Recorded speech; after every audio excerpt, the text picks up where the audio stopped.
Congratulations, you got your dream property under contract. So exciting. My name is Mitzi Nowaski, realtor in Detroit Lakes, Minnesota. Through a high-touch customized approach, I help people just like you sell their home for the most amount of money possible in the least amount of time and find their dream home so that they can step into their next adventure with confidence and excitement. So today I just want to talk about a piece of that next adventure, of stepping into that next adventure, and that is getting your home under contract and what the next steps are going to be. So as soon as you get that final acceptance date put on the purchase agreement, and what is that final acceptance date? That is essentially when all the signatures are on the purchase agreement, all the negotiations and the terms and everything have been decided on and kind of put in stone, and the signatures are on. You're going to put that final acceptance date on. Your realtor will put it on for you. And so everything after that final acceptance date is kind of what the rest of the timeline is based off of, and I'll explain what I mean. So as soon as you get final acceptance on your purchase agreement for your new home, your realtor is going to have you submit your earnest money to the sellers. This can be done either electronically or by a check. I've seen both. I've honestly done both, probably equal amount. It kind of just depends on the brokerage of the home that you're buying. So whoever is listing the home, what brokerage they belong to, and whether or not they do electronic or paper check for earnest money, and then also what your brokerage does. So they'll give you instructions on how to submit that earnest money, but just so you know, it'll be either electronic or a paper check. That needs to be done within 48 hours of final acceptance. At least that's the amount of time that here in Minnesota we have to get that earnest money submitted. So it does need to be done really quickly, and that is your skin in the game money, so to speak. And so getting that submitted to the listing agent as soon as possible is only going to contribute to building a good working relationship with the listing agent and the sellers of the property that you're purchasing. So try to get that earnest money submitted ASAP. The next thing is that if you choose to do an inspection, and they are optional, I highly recommend that you do one. You're going to have your realtor give you some recommendations on good inspectors in the area. A lot of times they'll even have kind of a go-to inspector that they've worked with a lot in the past.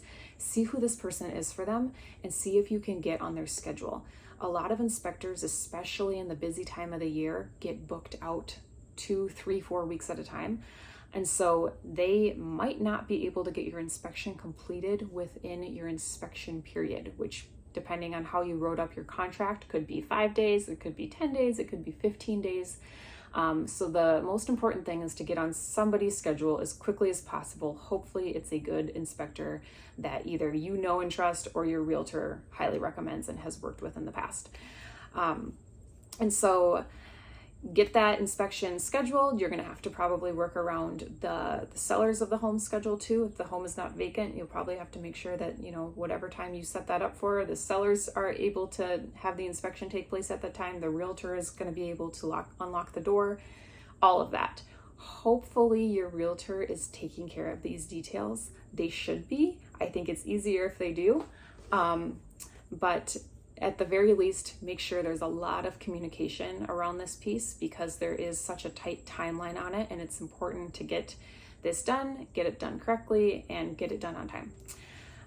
And so after the inspection takes place and you come to an agreement with the sellers, essentially it's just a waiting game.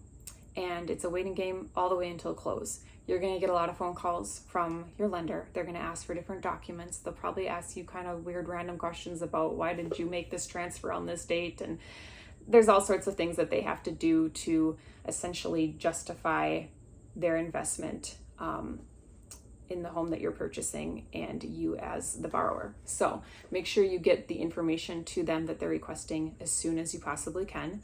That will help everything go a lot smoother, and it'll help you close on time. I'm going to do another video on the inspection itself and kind of dive into a little bit more of the nitty-gritty about how that works, as well as the closing process and what happens towards the very end of this period from final acceptance to close. Typically, it's about a 30 to 45 day period, kind of depending on, when you and the sellers agree to close on the home, and also how quickly the lender is able to get the appraisal done and the loan approval and all of that good stuff.